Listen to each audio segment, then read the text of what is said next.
Mute everyone, press record, and then Mhm. let everyone come in. So you'll have to unmute yourself, Rajesh. Yeah, I'm going to.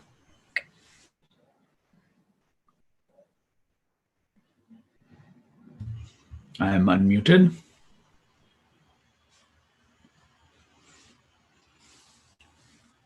You can hear me, right? Just use a thumbs up or something to signal that. Yes, we can.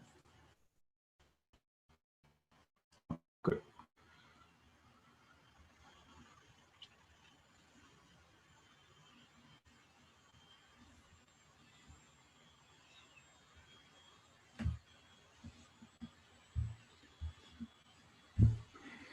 Hello, everyone. Thanks for joining again for week 2.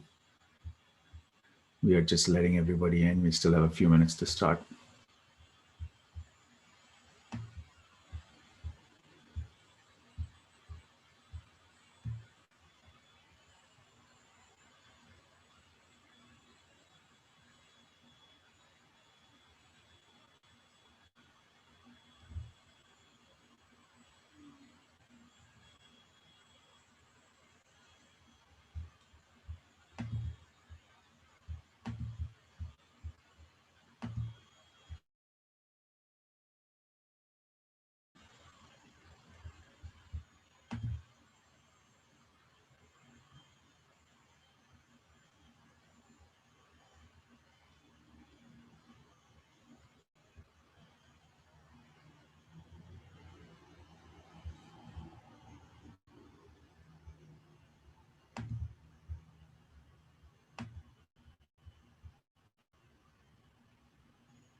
Thanks once again for everybody who's here. We are still waiting. We'll probably wait for a couple of extra minutes. And as you know, we are recording this session. The house rules are right here on the share screen.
So it's just 7 o'clock in India.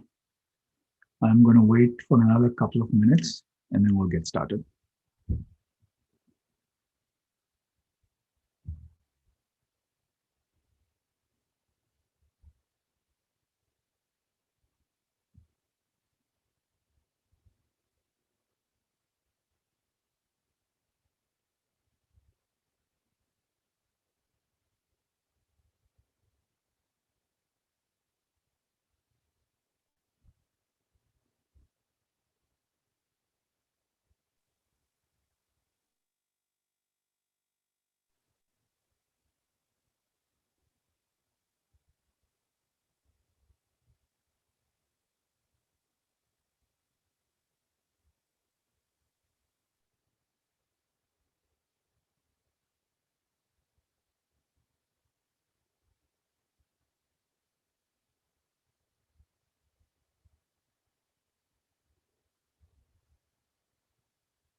Okay, while we are waiting for others to join, I'll run through the house rules once more.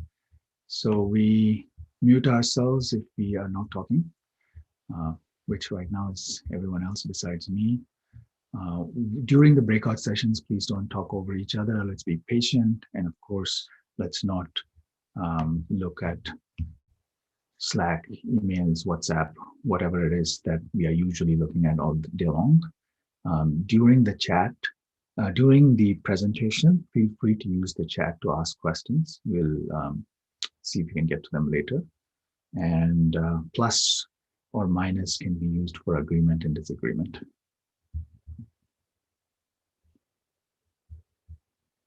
Okay, so last week, so first of all, thank you everybody who has submitted the homework. The last I looked, there were 42 submissions, which is pretty amazing. And the good news is that next week homework still remains the same. So if you have done it, you're all set. You don't have to do anything for next week. If you haven't done it, you get another week to finish it off. We have a very exciting session next week with Vandana Singh. However, it's going to be at a non-traditional time. It'll be next Friday rather than Tuesday because she teaches on Tuesdays.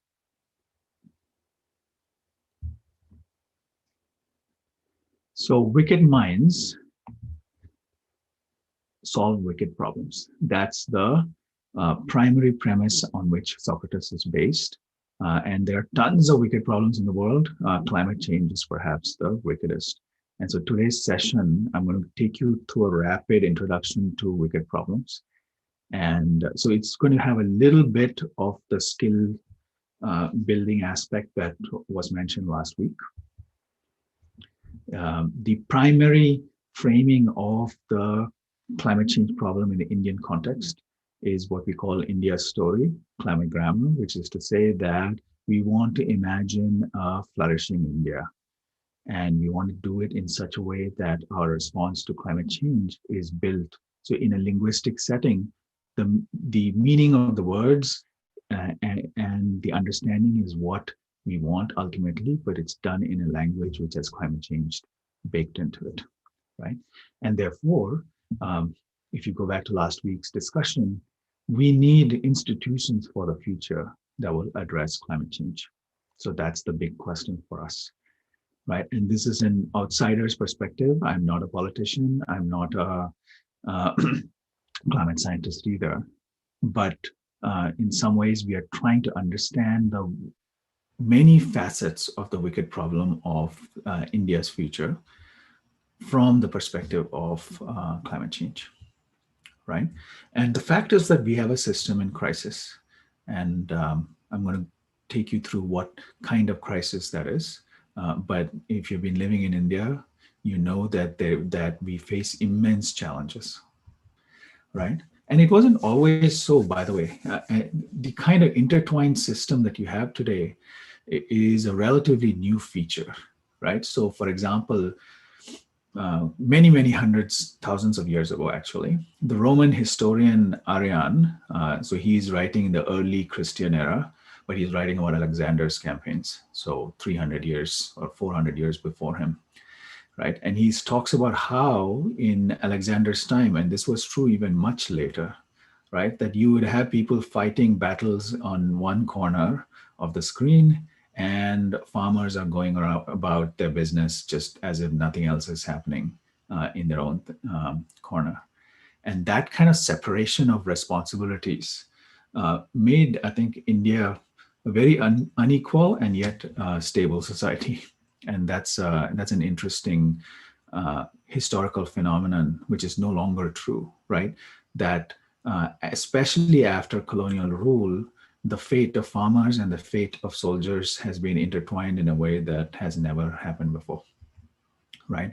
And so what we face in India today is a challenge of what I call full spectrum governance, which is to say that we need governance systems that engage with everything. You know, you have to deal with farming, you have to deal with defense, you have to deal with foreign policy, you have to deal with economics. I mean, this is actually a relatively new development. And the institutions that we have created to have this kind of universal capacity are creaky institutions. And climate change is just going to make all of those challenges harder. Right? And this is what we call sort of the blind man and the elephant problem. Right? So you have one elephant, but it's being seen by different parties. So if you're a farmer, you may say that the survival of agriculture and your capacity to make a dignified living is your primary view of the elephant. And in fact, farmers are typically not asked, what do you think about the defense budget? Right? Should we be buying tanks or not? People who do buy tanks seem to want to say whatever they feel like about farming. But nevertheless, you have an elephant with different views, and we have to somehow try to understand the elephant as a whole while keeping these different views in mind. Incidentally, this is a very famous, the parable itself is a Jain parable, and it comes from a famous Jain philosophical principle called anekantavad, right? So that there are multiple views of the same thing. And it's a profound philosophical insight. Okay, so India itself is a wicked problem. And the question is, what is it that we can do to either solve or dissolve that wicked problem, so to speak, right? Many, many stakeholders, many conflicting needs, and there are many interconnected paths. And if you go back to the last week, it has both moral and material complexity, right? So India, for example, has the most undernourished children in the world. And so that's a moral problem. Like it should not be acceptable in the 21st century to have half of your population undernourished. And yet the systems that you need to prevent them from being undernourished are material systems, right? You have to be able to distribute nutritious food at scale to hundreds and hundreds of millions of people. So whether it is midday meals, however we do it, there is a combination of material and moral complexity that arises, right? And actually what we are living in as a result is what Leon Trotsky, the Russian revolutionary, called a permanent revolution, right? Like meaning we are in societies in which everything is changing all the time. Not necessarily in the way that Trotsky would have wanted it, and perhaps not necessarily in the way that we might want it either. But this new reality that we are in is a reality in which all our institutions and systems are constantly being engaged with and contested.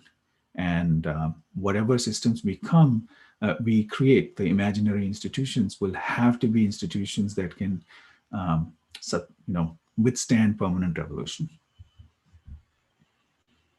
And what we have is therefore a gap between, idealized models of governance. So if you open a public policy book, you will see that this is the way governance should happen. Or we have some idealized views of how parliament should behave. Right? People should be civil and they should, engage with facts, but actually that's not how it happens, right? And the ground reality is actually very different. And so, as of the moment that I'm speaking, there's an election that's going on in Bihar, and we actually don't know who's going to come to power, right? The situation in India is such that even elections don't really tell you ultimately who's going to be ruling. So that's an interesting situation. And it's not necessarily a bad thing, because it gives us, because of this kind of constant churn, new opportunities keep coming up to engineer our own flourishing. But human beings are actually very terrible at noticing change. So look at this picture and give a thumbs up when you notice that there's something actually pretty big that's changing in the picture.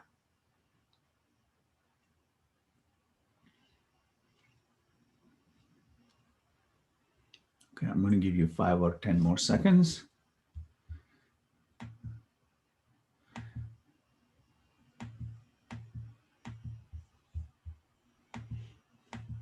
Okay, I'm going to give the secret away to those who haven't noticed it yet. The engine right here comes in and out, right? And it's a pretty big, it's right, I mean, if you're looking at it on a screen, it's likely to be in your foveal vision, and yet we miss it. And so the problem with our capacity to perceive change is that we sometimes miss out on the biggest developments. And that is where we need new, you could say, mental tools to address our incapacity, so to speak, right? And so wicked problems need wicked minds. And that's because the complexity of the problem has overstripped our capacity to understand them, right? And we have terrible cognitive habits. We are very susceptible to fake news. And so how is it that we can have the right set of mental tools to engage with complexity? That's one of the things we think about a lot at Socratus. And this is a tweak on the famous Dan Kahneman book, which is Thinking Fast and Thinking Slow. And what I feel is that we need to learn fast and learn slow, right? So as individuals, organizations, we should be able to quickly respond to localized changes, but we also need institutional procedures that slowly engage with macroscopic changes, right? And so that is where you need to be able to combine tools that can respond on the spot. So for example, if there's a fire burning the house next door, you should be able to rush in and douse the fire.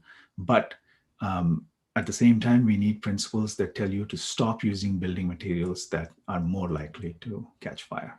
So this combination of learn fast and learn slow is very, very important for anything that is a systemic challenge, climate change, of course, being one.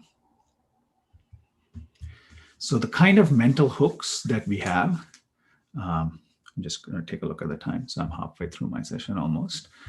So what I want to give a brief introduction to is a series of, you could say, mental or cognitive capacities that we can use to address complex problems. I call them mental hooks. I don't like the word mental model for various reasons I won't get to now. But a hook, by its very nature, is something that allows you to just get a toehold on the world, right? It's not an accurate representation, but it gives you some purchase, right? And we need to be able to cultivate the right kind of mental hooks. So what's a mental hook, right? So it's either a model. So by model, it means that, for example, you may have a model that says, so-and-so party is corrupt. And if that's the case, you will be looking at all of their behaviors with that mental model in mind, right? So it's a representation of the surroundings and the relationship between the various parts. And the contrast with the model is what I call a frame. So a model is something that you use to grasp what is already there outside you. A frame is something that you impose on the world to even isolate what is it that is worth grasping in the first place, right? So for example, if you have a political frame, then everything that you're going to see in the world is going to be tinged with politics. So even company buying decisions, you might say, oh, there's some political calculation behind it, right? And so frame is what you impose on the world. A mental model is what you use to understand a world that exists before you. Okay. And so a good mental hook can be either a good mental model or it can be a good mental frame. And because the world is complex, we can't just let our untrained capacities loose on a complex world. We need a trained mental hook, and we need to be able to design good mental hooks. That's sort of the takeaway of today's session, right? That if you are capable of designing the right mental hook for the problem in front of you, you're more likely to do something good. Okay, so how do we design mental hooks? So hooks are really a tool. They're about what you hang on them, right? So hook is not an end in of itself. It's about the shirt or the coat or the pant that you hang on it, right? And so it's a means of extending your mind to make the world more transparent, and think of them as heuristic, right? And the more hooks you have, the more likely it is that you have a good heuristic. So be very, very generous in accepting as many hooks as you can. So I'm going to give you two mental models and two frames as hooks that are worth looking at. One is confirmation bias. All of us are much more likely to see the world when it confirms what we already believe, right? The just concluded US election is a great example. Some people think that fraud is unthinkable, like the US electoral system is, absolutely incorruptible in the macro world. Maybe there'll be 100 or so fraudulent votes, but, in the large scale of things, there are very, very few instances of voter fraud. That's what half the population believes. The other half believes that Trump's election was stolen. And so if they see an example of one vote that was fraudulently cast, they are likely to believe that the whole election is wrong. And so how do you manage this confirmation bias? It's a really, really big problem, right? The second big problem is what's called, or model is what's called moral hazard, right? Which is to say that the people who make decisions are often not the people suffering from its consequences. A great example is what happened in India with the lockdowns and the corona crisis, because the IS officers and others who are making decisions about where and when to impose a lockdown were not the migrant laborers who are going to suffer from its consequences. And so you have a huge problem of people, especially in power, being insulated from the consequences of their actions. And that leads to that incentivizes them to take risks on behalf of others, and which is always an issue. The opposite of the moral hazard is what's called skin in the game, right? Which is that you actually have a direct interest in the outcome. And you could say that both can be problematic, right? So politicians always have skin in the game. Bureaucrats rarely do, because their jobs are secure. And so at some point, it's good to have people who have a skin in the game. And at some point, it's good to have people whose livelihoods are not threatened by future consequences. And how do you know which one to choose? And now I'm going to come up with two frames, right? So a very important frame is what I call an Overton window, which is to say that it's the set of policies that are acceptable in the mainstream at a given time, right? Policies that lie outside the Overton window are not even acknowledged. So a good example is, nationalization of banks. 50 years ago, it was something that everybody thought is the right thing to do. And it did happen in India. Today, it would be unthinkable. And so the politics of India has changed in such a way that nationalization is no longer an acceptable policy. And so Overton windows and changing them is a huge part of what politicians and political movements try to do, right? So in the US, for example, there's been a strong left-wing movement that has emerged, which has suddenly made policies like universal health care much more acceptable than they used to be before. And so Overton windows are the things that often long-term political calculations are based on. The second frame that I want to introduce to you is what's called the veil of ignorance. It's actually coming from a famous political philosopher, John Rawls. His theory of justice is considered to be perhaps the most important work in liberal ethics, political philosophy in the last century. There are many, many, of course, other approaches to and non-liberal approaches to ethics and philosophy. What Rawls said is basically that if you're trying to design an ideal system, then you should do it in such a way that when making decisions, you should not know where you are going to land up So it's in a way it's similar to it's actually a way to prevent moral hazard from happening, right? Which is that if, let's say, you want to have a policy that favors group A over group B, but you don't know whether you're going to be, let's say group A is men and group B is women, and there's a policy that basically tacitly will or explicitly will discriminate against women. Happens all the time in India, right?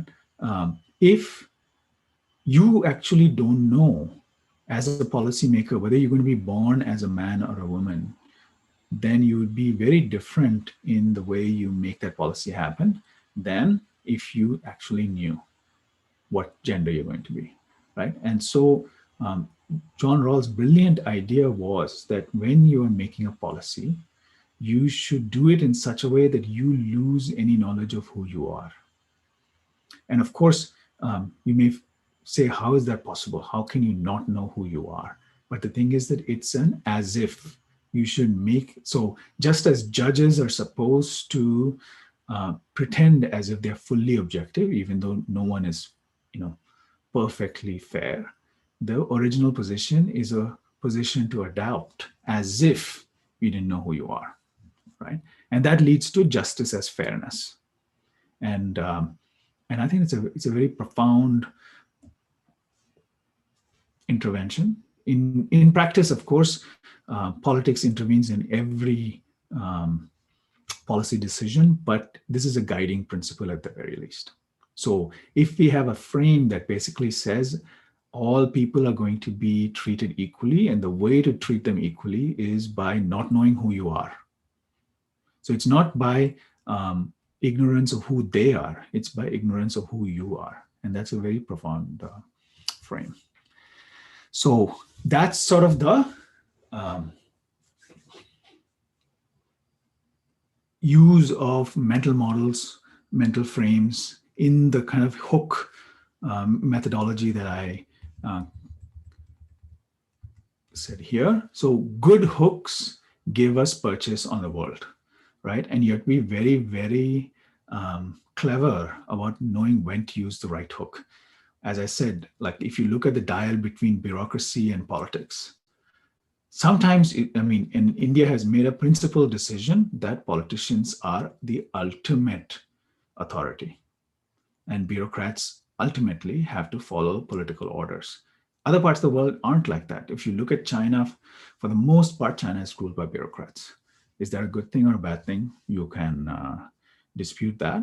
But we have made a social decision that certain kinds of framings are better than others. Political framing of society is better than a bureaucratic framing of society. So I strongly urge you to keep mental hooks in mind. Independent of what you do, you could just be, let's say you're trying to create a good, an app that will hook millions. You need to be able to understand the mental hooks that make that happen. Okay, so now we are back to our usual second session, which is the breakout session on how to assemble a wicked mind, right? So let's go back to the elephant here. So we have the different views of the elephant. Some people think it's a tree, some people think it's a snake, some people think it is a rock. We have to assemble the elephant out of it, right? So then the question is, what kind of elephant do we want to assemble and what's the problem? Again, the house rules for the breakout sessions, introduce so again, most of us don't know each other. This is a great time to form community and say hello to each other. So in every breakout room, introduce yourselves to each other for maybe 15 to 30 seconds each. We need an assigned note taker. And like last time, it would be great if you told us who that note taker is in advance or as soon as possible, right? Every person should have some time to speak. So what I suggest again is whoever who speaks tags another person and ideally a person who hasn't had a chance to speak yet. and use the chat window to comment when other people are speaking, and mute yourself, of course, when you're not speaking. Okay. So the big question that I want to address as a wicked problem, using the hooks that we have sort of briefly discussed, is the relationship between gender and climate, right? So Project Drawdown, a very famous project that came out of California, the 100 most important things to do to address climate change. And gender justice is one of the things that they found is one of the potentially the biggest interventions that you can possibly imagine. And the question is why? Well, the reason is quite easy to understand, that if you educate women in particular, fertility decreases, and having fewer people is a great way to reduce carbon footprint. So I'm making a very, very crude summary of a long, complex argument, but India, unfortunately, is a very gender unequal country, right? So we are 138 out of 148 in the gender inequality index. So whatever imaginary institutions we need in the future should be ones, again, think about the veil of ignorance, they should be ones that promote gender equality, right? And gender inequality happens at every level for us, as the family, in the community, in the nation. And so then the question is, what imaginary institutions for governing gender should we have at the various scales of the nation? Okay, so the two breakout questions that I'm going to pose to you. Question number one, what's the relationship between climate justice and climate action in India? So this is a broader question of how, is drawing down carbon somehow just a purely technical problem and it has no relationship to justice, or actually is somehow an equal and fair society essential to climate action? That's the first question. Okay. Again, keep gender in mind while doing that. And then the second is, how do we address gender injustice in India? What imaginary institutions for the future do we need? And how will they impact climate change? Okay. So these are the two breakout questions, and then we'll be back in half an hour to find out what you have thought. So same scheme as last week, 15 minutes. We introduce yourselves, 10 to 12 minutes per question, some summary, come back, and the note taker tells us what happened in each group. Okay, so I'm going to stop sharing my screens. Can we prepare ourselves for the breakouts, please?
Hello.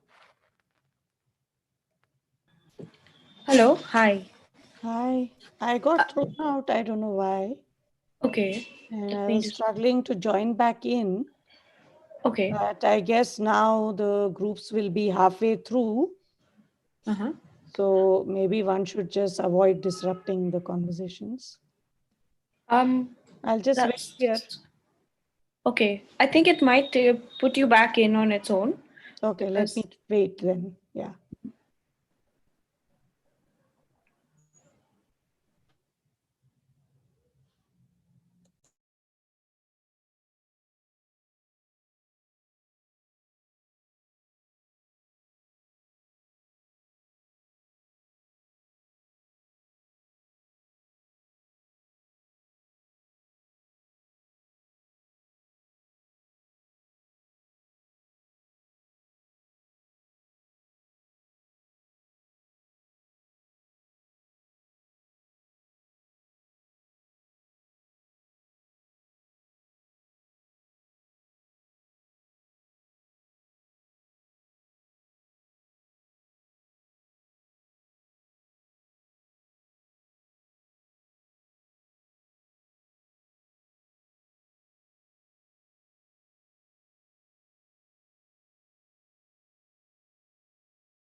So very strange thing happened. I went to the breakout room and then I was brought back. yeah, I noticed it's somehow. I think it might be a numbers issue. Okay. You So are it doesn't supposed to matter. be. I'll just It wait for the okay. main Sure. session. Yeah, because right now if I join, there is, Cuts in the middle. animated conversation. Yeah. Okay. Were you able to participate in any of the groups when you were part of that? Just so I Nope. know. No. Okay. If you don't mind being a silent observer, I can try to put you in another room, or Uh, you're okay with being here as well. I'll just wait here and I don't think it's fair to the others. Okay, fair enough. Yeah. Yeah. Okay. Thank you. Thanks.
Thank you everyone for joining back. We are now ready for the last session. But before, let me just set the tone a little bit. There were some wonderful discussions, and one kind of geeky question that came to me while listening in to my session was, if, let's say, for example, you delayed marriage by 1 year for women, right, on average, what would be the average carbon? So how much drawdown are we going to get by just doing that one intervention? That might be an interesting, if somebody who wants to take that up as an interesting data science project, that would be a good one to do. Okay, so I'm going to call on the note takers. So I know that in my group, which is number 5, Prasan was the note taker. So Prasan, why don't you go? And then in the chat window, you can just share who was the note taker in your group. Sure. So, yeah. So the first question, which was to do with the climate and climate action and all of that. So we spoke primarily about the thoughts were somewhere around the communities that were involved, especially in the mining belt, tribals, and all of that, whom we feel are impacted the most by the lots of the decisions that we make, especially with regard to energy and other things that we take from the forest and all of that. So there is a Schedule 5 in our constitution which says that tribal territories should be governed by tribal councils. However, we have not implemented that, so which is fundamentally unjust and against the principle of justice. So and in most cases, the burden of climate action is borne by these communities. So the thought is we need to figure out ways of involving them in the decision making, so that the people who are impacted are involved in the decision making. So that's a thought that we had, which we wanted to where we left it. And the second one was on the gender justice. So uh, so we were looking at institutions which would make things more gender inclusive. We spoke about anganwadis and rural family clinics, healthcare more accessible, and even the delayed marriage and the marriage law. So one of the things that we felt was any of these investments which helped in involving more women would get the 3x to 4x returns, as women do the housework as well as earn a living. Also, there was thought that institutions should work more at a local level. So there is something wrong with the culture that needs to change to be able to provide more equity. Also, the unleashing of the potential of women is very important. So while women do most of the work on the farms, they are not traditionally seen as the farmers. So when we are having a discussion about the farm, they need to be brought into the conversation. So those are some of the thoughts that we had. Feel free to anybody from my group who wants to chime in. If I missed out some point, please go ahead. Prasan, please do mail those notes to me. Yeah, Right here. I'll put it in proper grammar. I'll just correct the grammar and put some sentences and send it out to you. ठीक है, thank you. So now I'm going to just go through the rooms in numerical order. So breakout room number 1, Rahul. Hi, let me bring up my notes. Yeah, so I think we had a pretty interesting discussion. For the first question, we were trying to sort of unpack if climate action results in some, is the injustice built into that, and what do we see from our vantage point? So things that came up was that there is, of course, burden on climate. Lots of cities, towns, villages are running out of water. Women have to walk long distances because of climate change that impacted. There's also recognition that air pollution, traditionally in lots of villages and rural areas within India, women use firewood for cooking, and despite all the efforts by the government, the accessibility for cleaner fuel is not yet assured. So that's definitely causing so climate change is impacting the folks out there, but also changing some of this will require thinking in that scale. And then there's also there's someone who made a comment about the people that are impacted, women, it's not a broad group like women. There are sort of, there's lots of granularity there. So for example, a poor woman or a poor tribal woman, or people or women in the more remote area, girls in the remote area get more impacted than women in general. And so there was this philosophical point that the speaker made, was that the climate crisis actually is a result of masculine patriarchal thinking, because men have been traditionally in charge of decision making. Um, and so in some ways, the speaker sort of posited that climate change is about sort of, correcting that historical injustice. Um, there are other things. The other thing that was sort of, was brought up is that, there's a lack of mobility because of how our society is configured. So if there are problems that are happening in a certain area due to climate change, men are the ones that are typically who move out of town, and then the household is sort of, the women are sort of left behind to fend for themselves, and the household with the meager resources, and then fall prey to exploitation and things like that. Then there's another comment about how climate change in river deltas and things like that are making, especially in the Gangetic Plain, is making large scale displacement of migrants in the cities, that cities are not set up to provide the services to this influx, and so they get exploited in general, and women even more. And because of stress issues, women get subject to domestic violence also from their partners and things like that. So there is that. On the second aspect of how do we create, we sort of ran out of time in the first one itself, but the second one, we sort of recognize that we make it mandatory for sort of in an intervention to make sure that women um, uh, are, are, are thought of as primary sort of policymakers in the levels of governance. So for example, we have seen some anecdotal data about panchayats in India, where women heads panchayats have seen much more progress in terms of development indices. Um, there was, there was also some suggestions about, and there was a sort of radical approach to sort of say culturally we should sort of swap the roles of partners. Today, women, there is no recognition that as women as a house as a wage earner and house husbands, and so there was a suggestion that we should just change the narrative in the country to sort of shift the roles, just deliberately. Um, and then there was some suggestions about culture space. Culture creates stereotypes and perpetuates violence, and so take an institutional approach to reconfigure culture. So recognize society and life will break down if women went to strike. So co-opt ad agencies, filmmakers to sensationalize and do an intervention there. There was another suggestion about having safe spaces. So think about institutions as safe spaces for gender minority to come together and collaborate and decide for themselves, to recognize their own problems. And last but not the least, there was also thinking around how do we sort of, sometimes women actually think that this is okay, what is going on. They're okay with the patriarchy and issues with domestic violence, etc. And so how do you sensitize them for their own rights? So an institutional approach to sort of making sure that women actually understand their rights and they can sort of assert that when needed.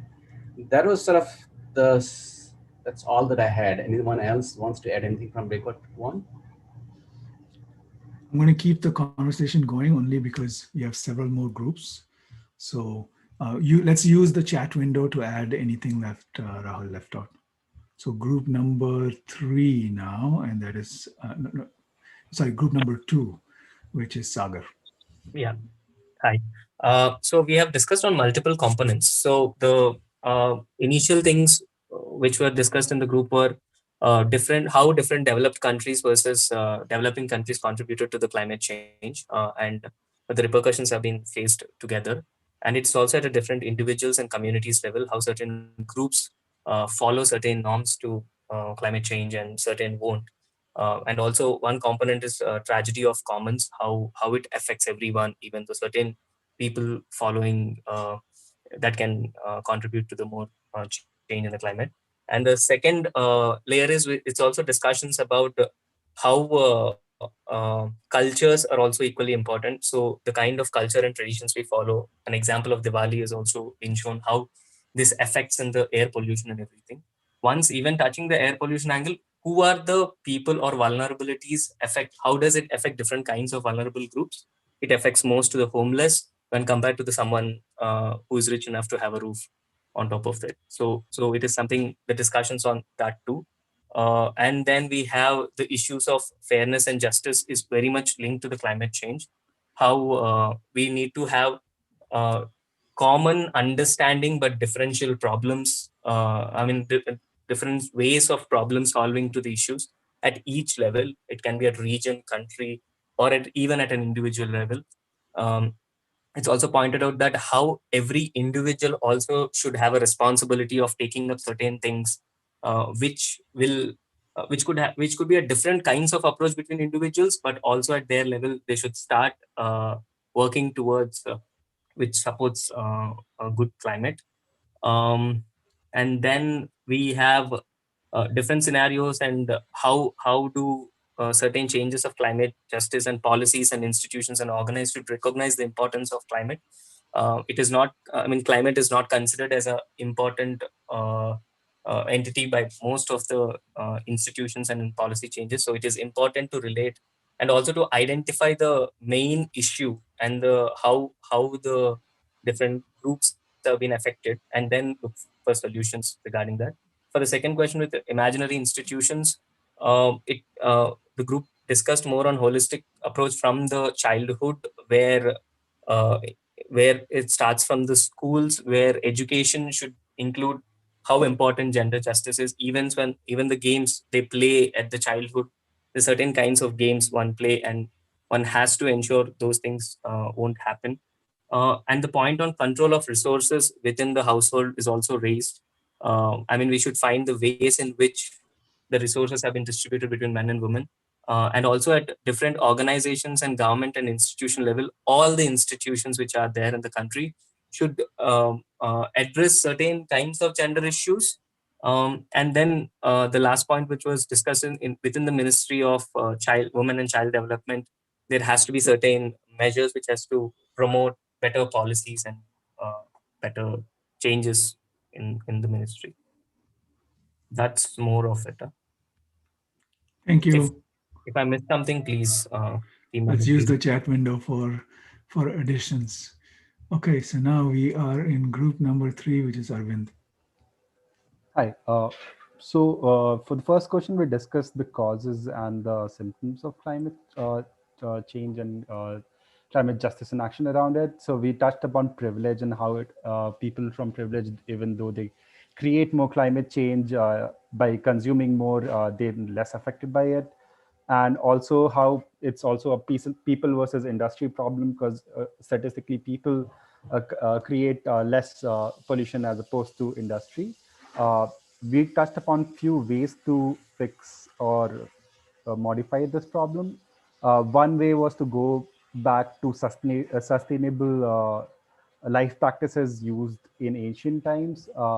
In terms of justice, we also talked about how, especially in South Africa, there is a movement of litigation against climate injustices, and the beneficiaries of those litigations are generally people who are affected from the climate change directly.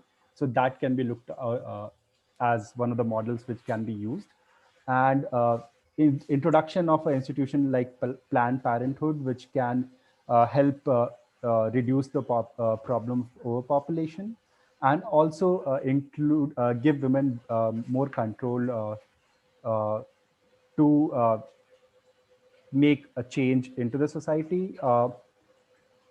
Also, another way to go about was including women and promoting women in renewable industries so that they become part of the solution, and it also helps elevate uh, gender differences.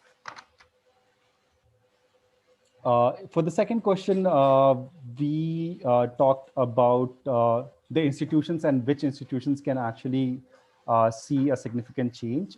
We talked about armed forces and how armed forces are mostly men-driven institution, and how including women in that would change the way the institution works, and how it can bring about equality, not only in terms of having both the parties there, but also how that institution as whole looks at it, looks at equality.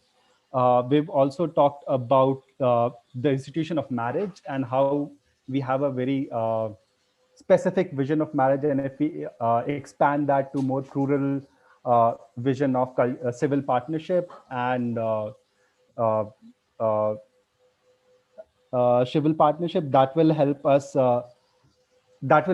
create a more equal society. We also talked about how land ownership is it's very biased towards men, because there are a lot of women working in farms, but the land ownership is mostly uh, biased towards men, and how more women can be landowners, and that could bring about a conversation there. Great, thanks, Arvind. So again, let's use the chat window for additions. We have Vivek for room number 4. Yeah. So I think when we started our discussion in group number 4, we kind of found the terms themselves sort of very ambiguous and confusing as well. So we discussed the terms themselves for a very long time, that what is climate justice and what is climate action. From there, we tried to move on to some examples which we have noticed. So a couple of them which stood out. One example being that we see rich countries or developed countries dumping down their waste resources into poor countries or into developing countries. That's sort of one of the impact or one of the outcome with something which is happening right now, and that's making developing countries or underdeveloped countries facing the brunt more than rich countries. So that was one of the examples which we could come up with.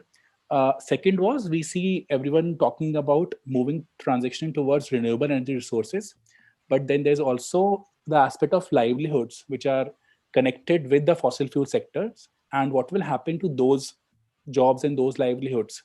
So whenever people are talking about energy-based transition, those livelihood talks are not covered in those conversations.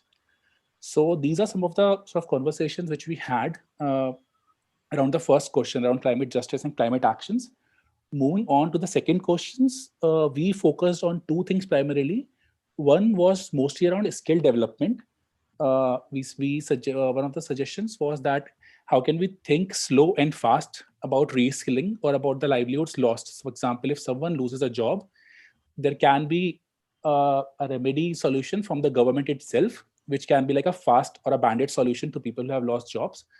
And complementing to that, we also need a very slow solution, which can be taken up maybe by the private sector, which is either reskilling, which is essentially reskilling or training of people who are losing their jobs, or what are the new jobs that are coming up in the renewable sectors. So that was one. And second one being, how can we, if you're talking about gender justice, how can we create these roles for women from, let's say, from the local municipal level to state, national level, which focus on gender justice issues.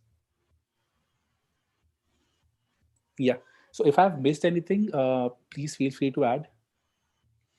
In the chat window, as I keep saying, we have Gautam now for 6 because Prasan and 5 are already done. Yeah, like the previous speaker, we also faced a little bit of difficulty in sort of grappling with this concepts of climate justice and climate action.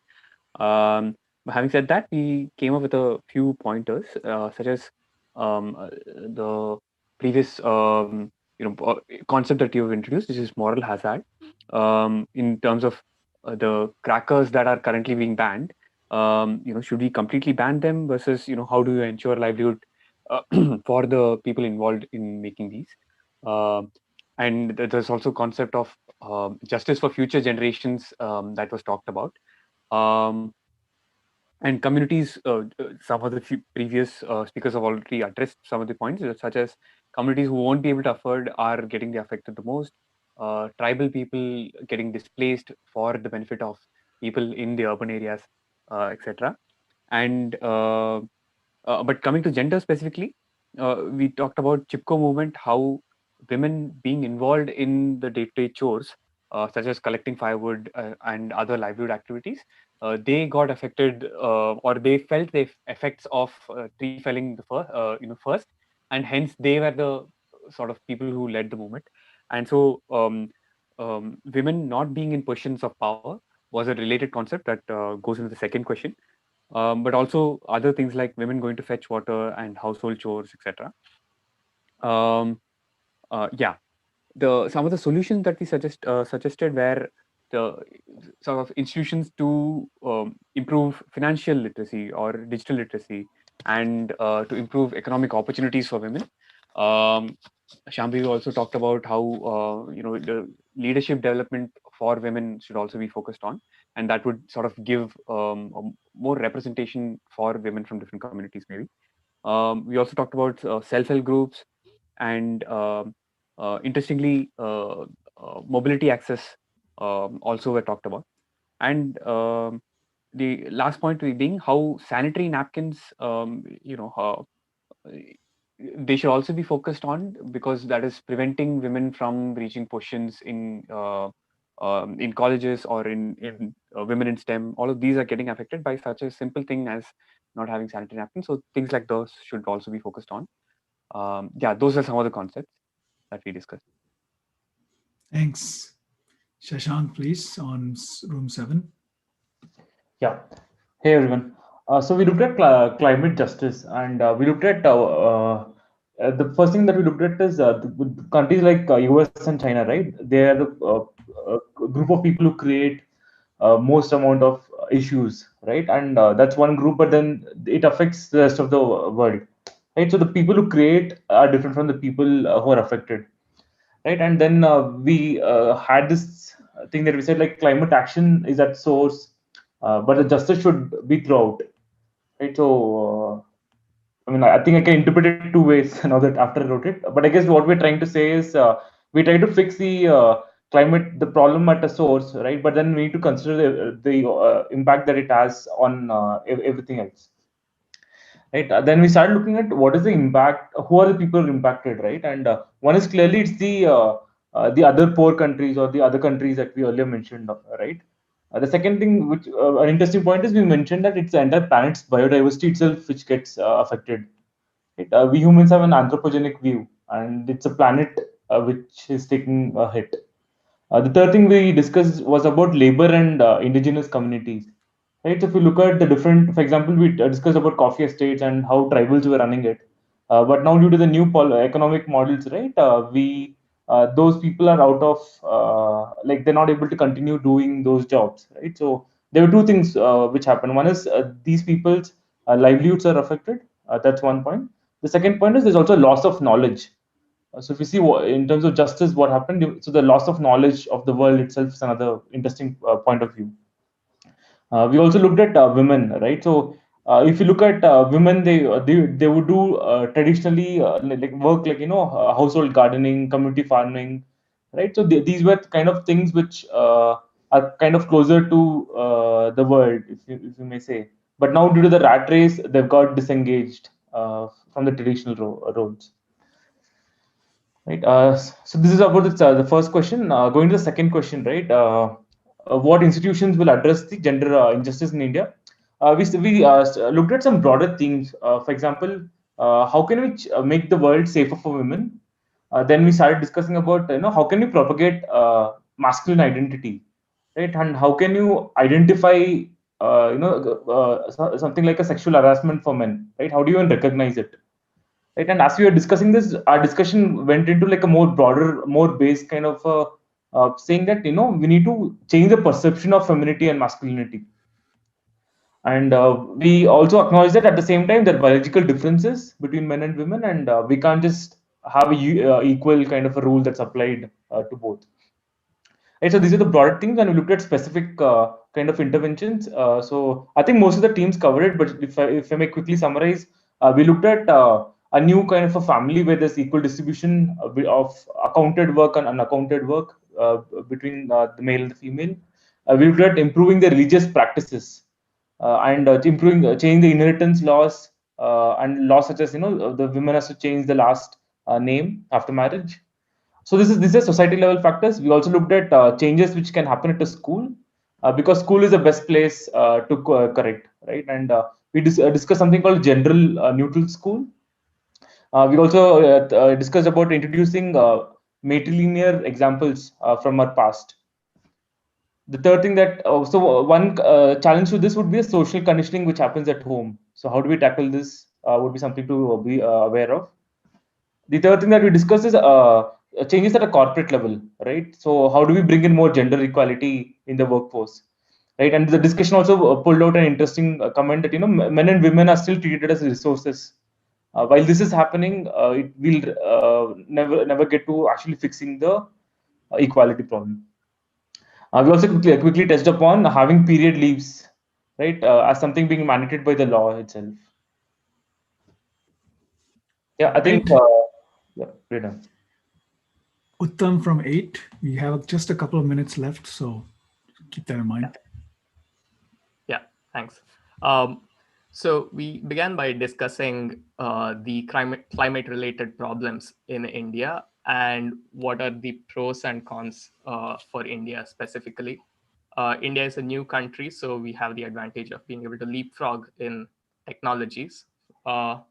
We can also leverage our geographical conditions that have plenty of sunlight and we have abundant monsoons, which probably is changing and so on. We also, on the con side, we have a huge moral hazard in current India's political system that people making policies aren't the ones being affected by it. We discussed briefly that the different departments making these decisions should have more collaborations. Each department should handle multiple portfolios and each portfolio by multiple departments. And this will allow for more efficient change and more efficient, faster decisions being made.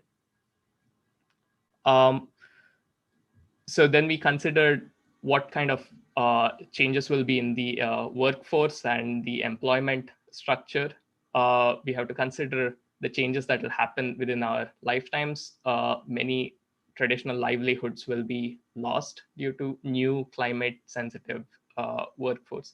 So we have to actively find new livelihoods. Regarding the gender injustice, one point was to leverage traditional gender roles like women managing water resources and push women up to positions of power, like in local government, where currently village committee has a 40% women requirement. In general, people should have a larger say in the changes. Currently, capital or money plays the largest role in policy, and men control most of the capital right now. How to get inputs from the actual stakeholders in policymaking was the final point that we discussed. In government, we have to bring in more women's perspective, and we have to have women in positions of power. We also talked about the veil of ignorance. Can we anonymize and dissolve the idea of gender? What are the dangers? Would the current power structures be pushed to other unspoken categorizations? How do we monitor for symmetrizing the roles of the different genders and the different social categories?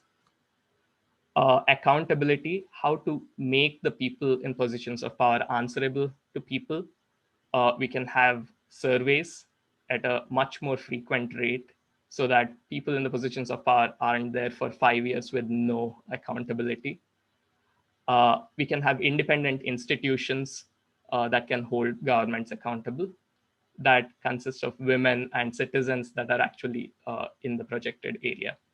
So this is a brief of what we discussed. Sharat is last. We're almost running out of time. We may have to go up a couple of minutes extra, just so you know. Yep, I'll try my best to make it short. So, with the first question, we all were in agreement that you can't have climate action without climate justice. Like how everyone has rightly pointed out, because of the disproportionate effects of climate action and who are causing it, who are not facing it. So, justice is very much important. Also, with the fact that everyone has the right to live in clean and healthy environments, and how resources are not uh, resources are finite in nature, so we shouldn't be, exploiting as much as possible that we can in that sense. Also, how the effects of climate have generational effects. So how do we account for all of that when we talk about climate justice and individually having sustainable living practices? Like try to do as much as possible within each of our reach.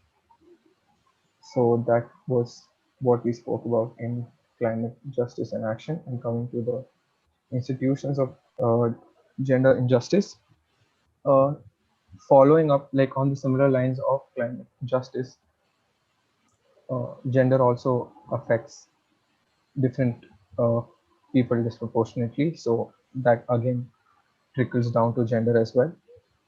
Then discussing how gender justice isn't just about women, so we need to consider trans folk, queer community, all of them also into the picture. Then also how when we talk about empowering women, it's not just through women support groups or women in power, but in equal representation across every level. So not just in leadership levels, in across all levels. Uh, Another would be how to more than look at the job in itself, talk about the links between gender and climate and how resource is differentially distributed and who are using them are different.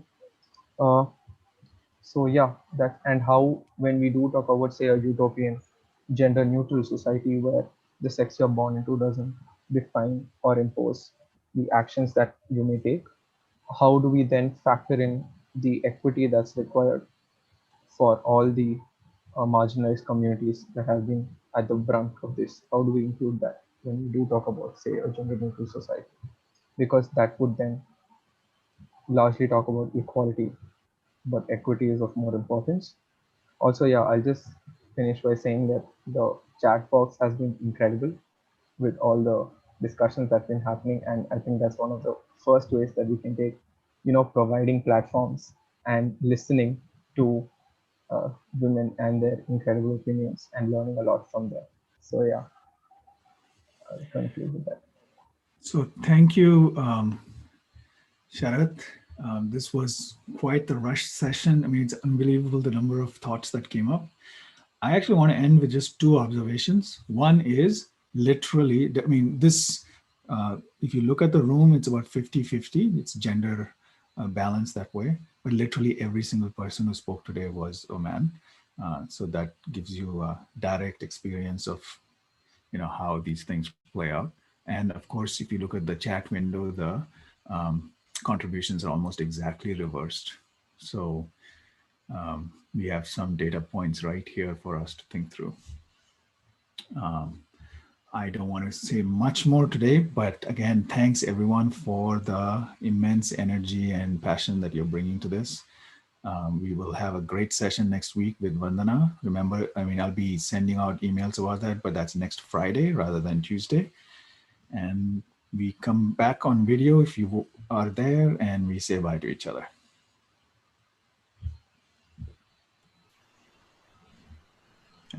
That's like this. Bye. Bye-bye. Namaste. Bye, everyone. Bye. Bye-bye.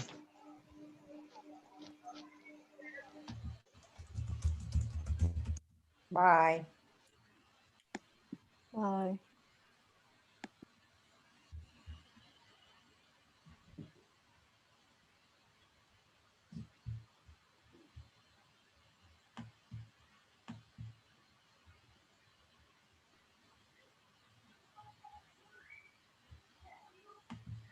All right, Rajesh, this is Rajan also saying bye without the Bye. video because No I'm doing problem. dishes Okay, just no to make problem. sure that I do some gender equality here right now. Okay, good. Thank you, Rajesh. Take care. Bye-bye. Bye. Bye, everyone. Thanks.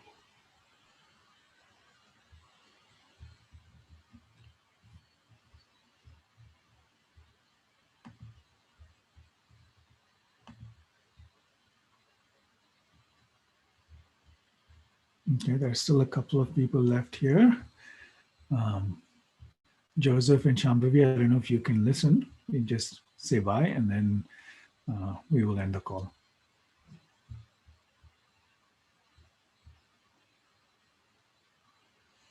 Okay. No, now it's just us. I removed a few people who were not leaving. Okay. Acha, theek Yeah, hai. I also did that.